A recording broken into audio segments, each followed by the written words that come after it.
Most men think women are attracted to confidence. Others think it's looks. And some spend years learning dating advice, memorizing techniques, and studying attraction. Yet still wonder why some men seem to attract women effortlessly, while others are constantly trying. Marcus Aurelius once wrote, "Waste no more time arguing what a good man should be one." It's a simple idea, but it points to something many men overlook. Most men focus on what they should do to become attractive. Very few focus on who they are becoming. They learn how to start conversations, how to appear confident, how to make a strong first impression. And while those things may help for a moment, attraction rarely survives on appearances alone. Because people eventually reveal who they are, and women are often paying attention to signals that go far deeper than words. They notice whether a man is comfortable with himself, whether he remains calm under pressure, whether he constantly seeks validation, whether his confidence is genuine or dependent on the approval of others. In other words, they notice his character long before they understand it consciously. This is why attraction can feel so difficult to explain.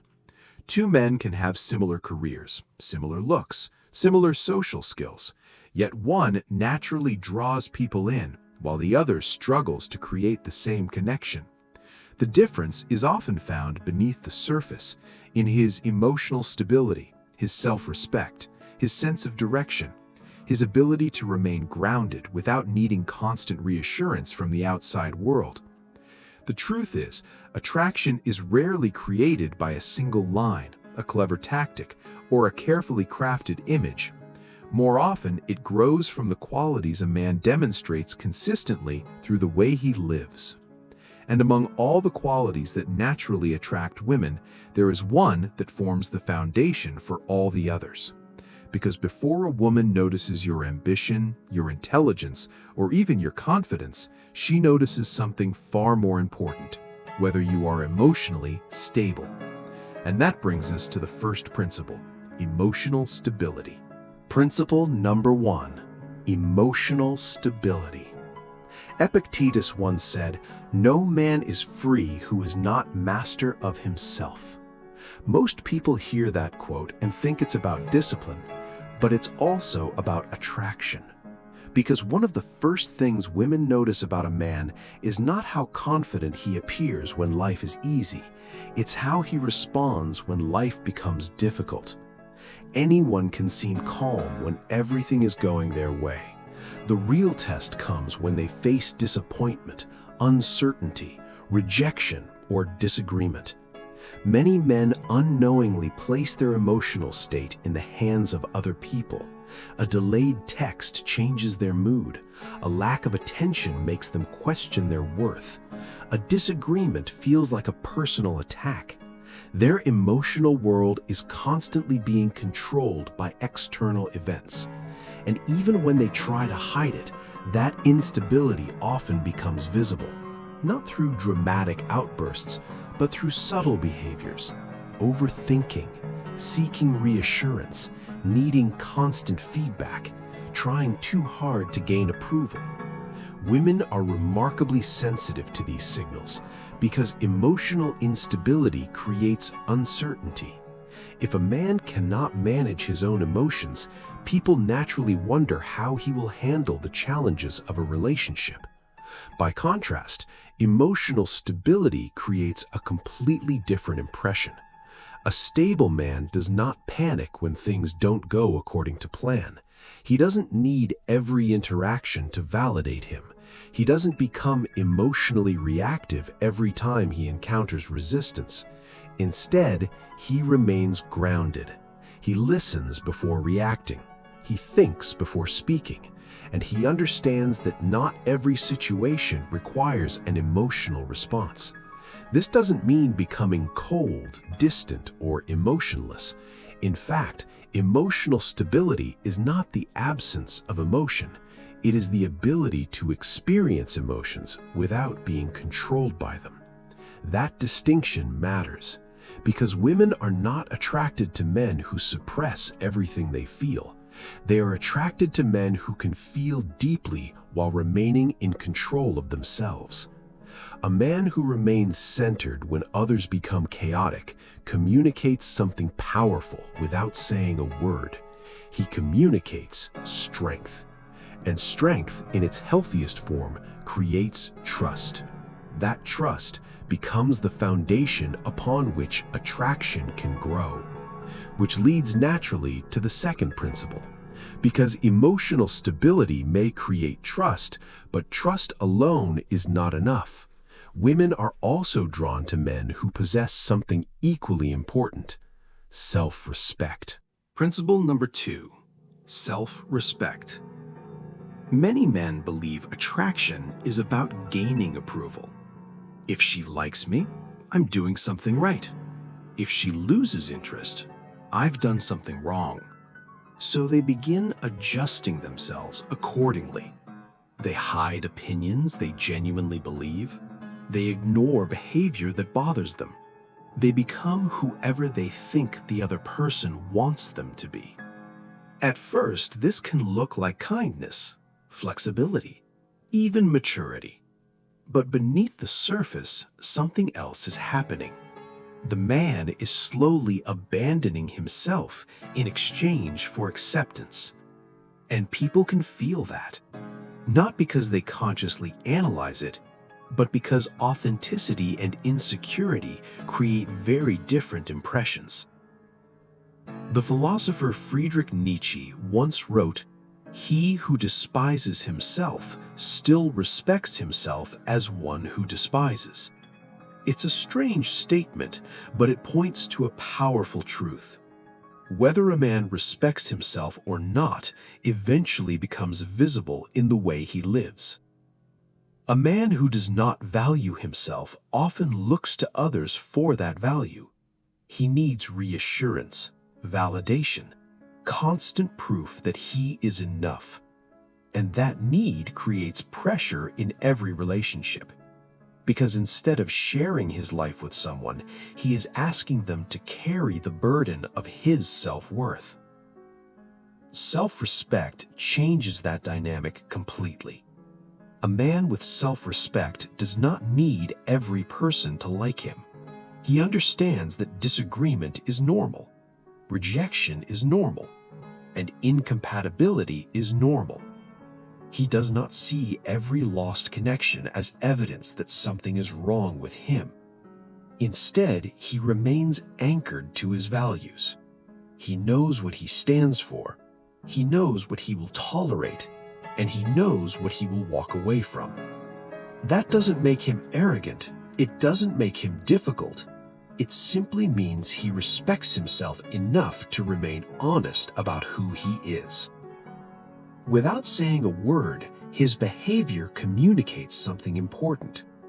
I don't need to become someone else to earn your approval. And that message is attractive because it reflects confidence at a deeper level. Not confidence in his looks, not confidence in his status, confidence in his own worth. This is why self-respect often feels different from confidence. Confidence can sometimes be performed. Self-respect cannot.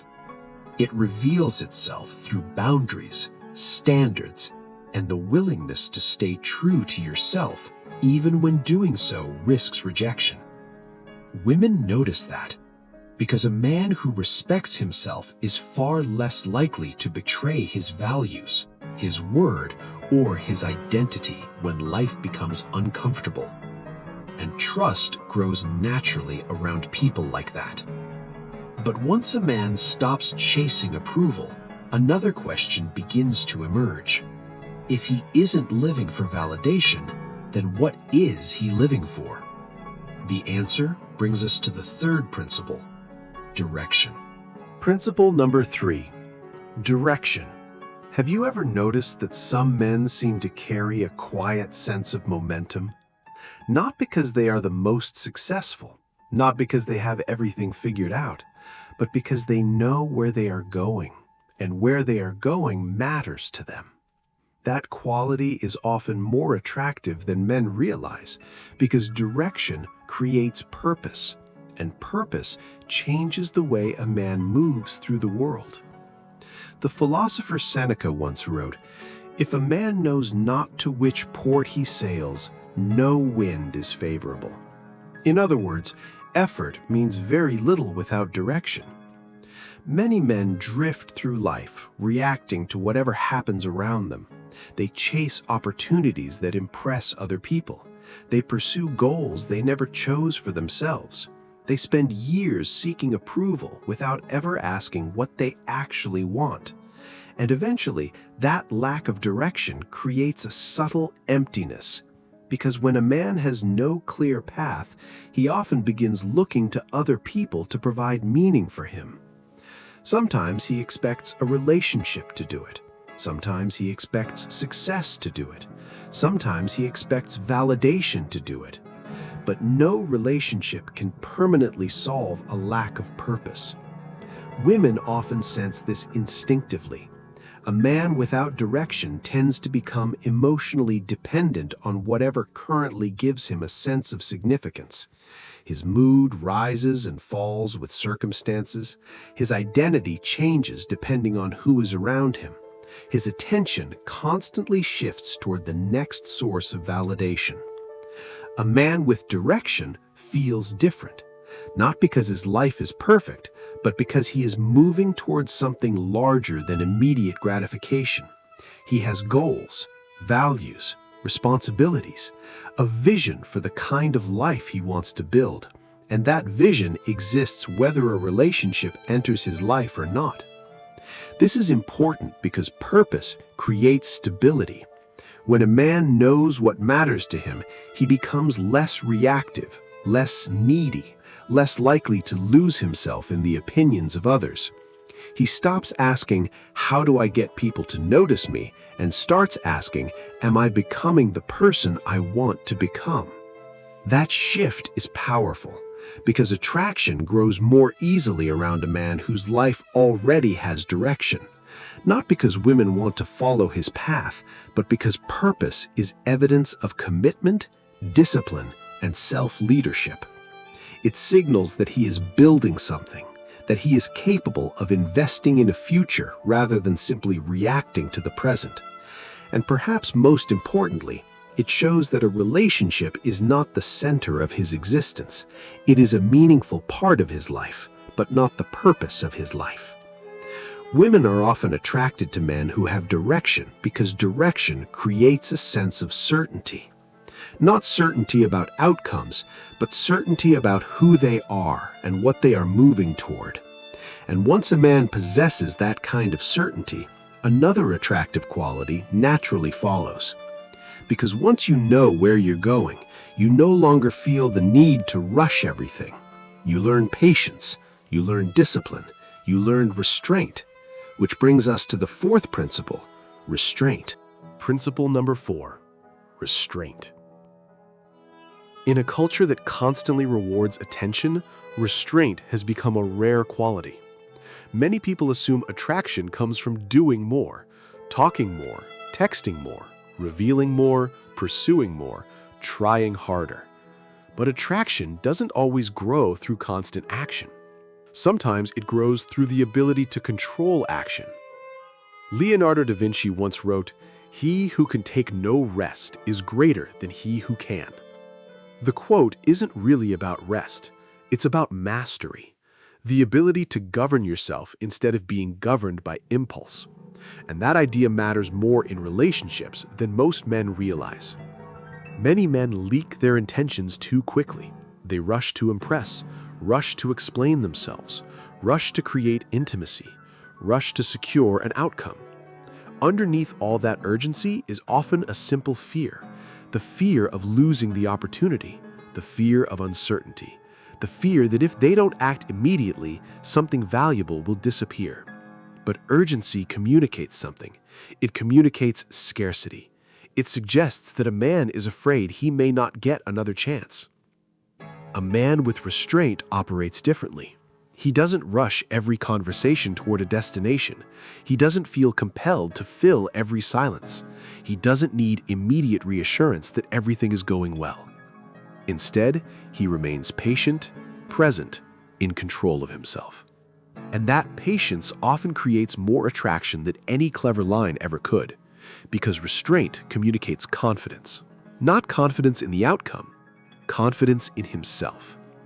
It says that he doesn't need to force connection. He can allow it to develop naturally. This is one of the reasons emotionally mature men often appear more attractive as they get older. They stop trying to manufacture chemistry. They stop trying to control every interaction, and they become comfortable allowing relationships to unfold at their own pace. Restraint also creates mystery, not because the man is playing games, but because he isn't constantly revealing everything about himself in an attempt to gain approval. There's a difference between openness and oversharing, a difference between honesty and emotional dumping, a difference between confidence and constant self-disclosure. A disciplined man understands those differences. He knows that depth doesn't require urgency. In fact, real depth often develops slowly, through consistency, through observation, through time. Women are often attracted to restraint because restraint signals self-control, and self-control signals strength. Not the loud, aggressive kind of strength that demands attention, the quieter kind. The kind that remains composed when emotions run high. The kind that doesn't need to prove itself. The kind that knows its value without announcing it. And when a man develops that kind of restraint, something interesting begins to happen. He stops focusing so much on himself and becomes more capable of focusing on the present moment, which leads us directly to the fifth principle: presence. Principle number 5, presence. One of the rarest experiences in modern life is having someone's full attention. Not partial attention, not distracted attention, not attention interrupted every few seconds by thoughts, notifications, or the need to impress. Real attention. The kind that makes another person feel genuinely seen. The philosopher Simone Weil once wrote, "Attention is the rarest and purest form of generosity."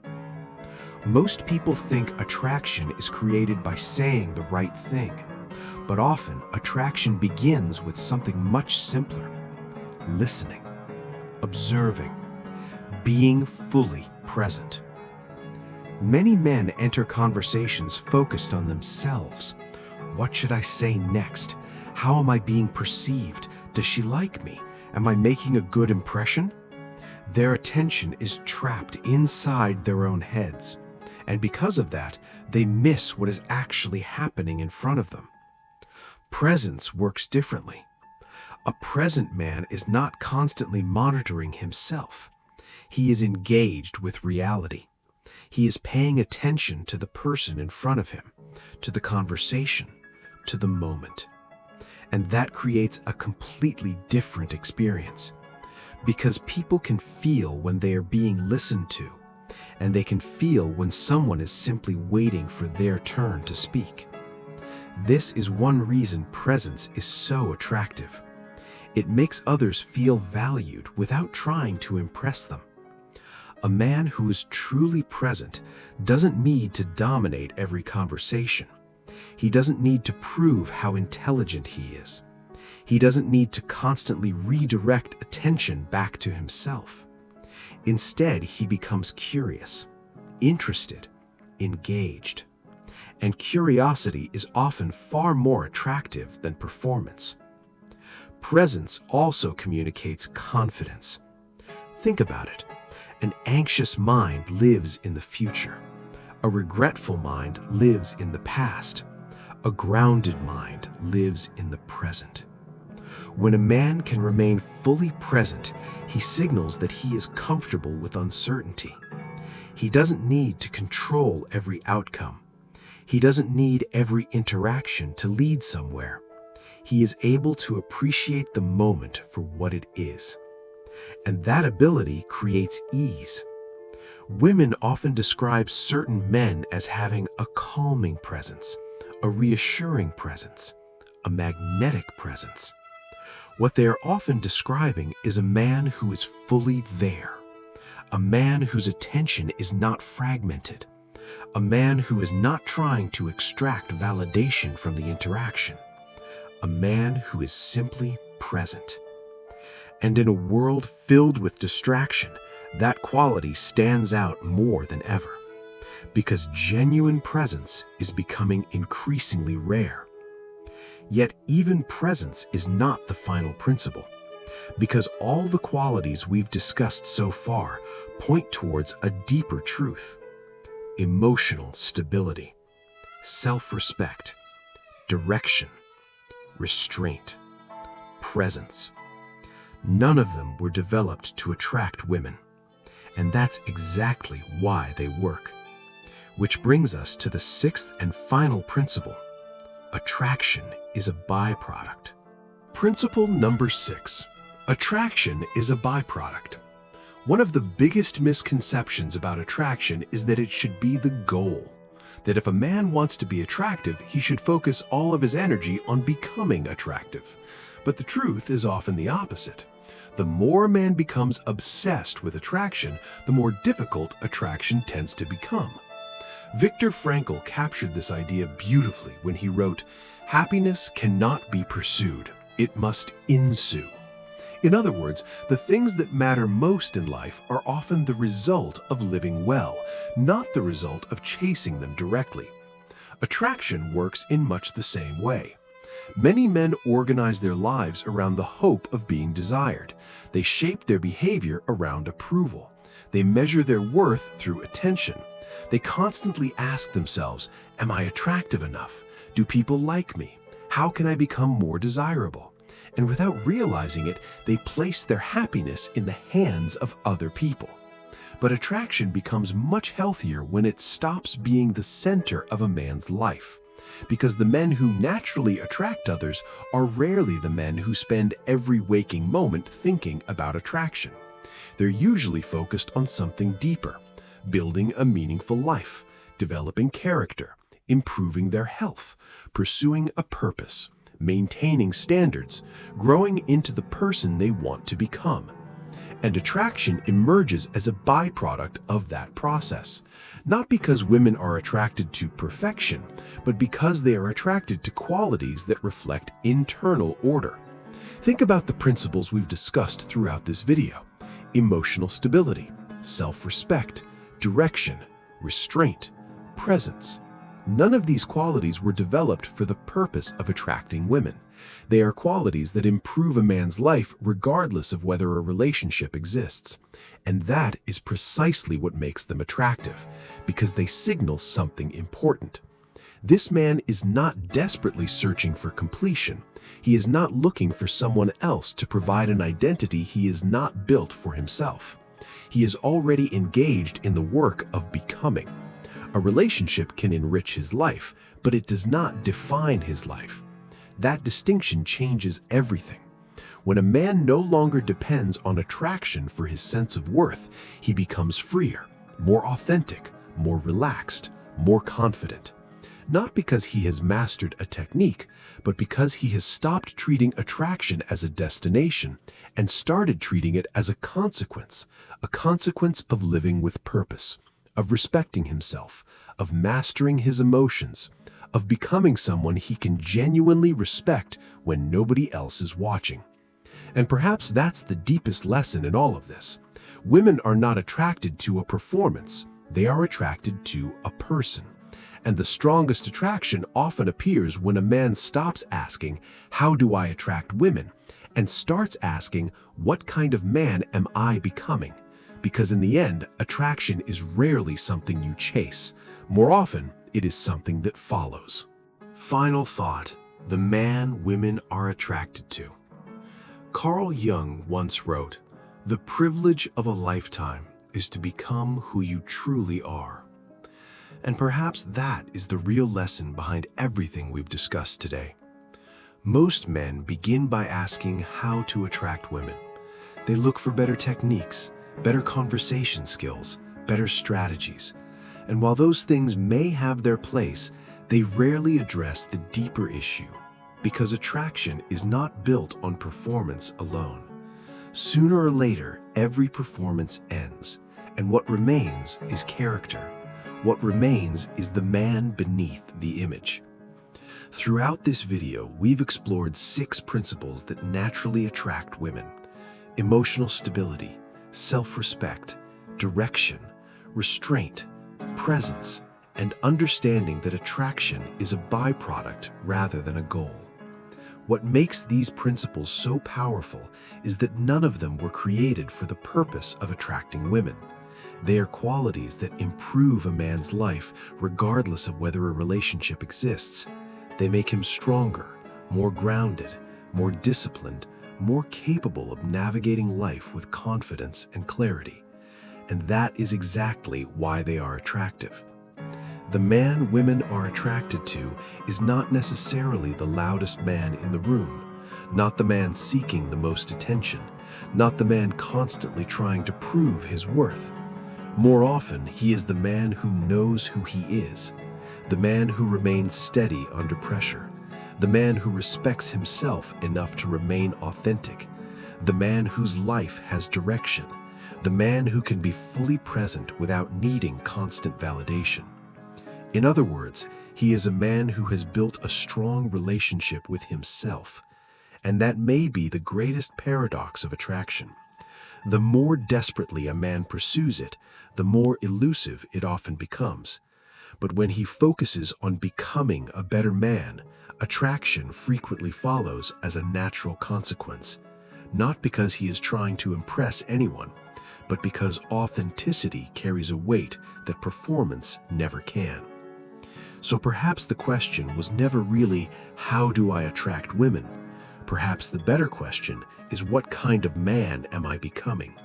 Because the answer to that question shapes every relationship that follows. Thank you for watching Stoic Wisdom today. Now, I'd like to hear from you. Which of these 6 principles do you believe is most important, and which one do most men struggle with the most? Share your thoughts in the comments below.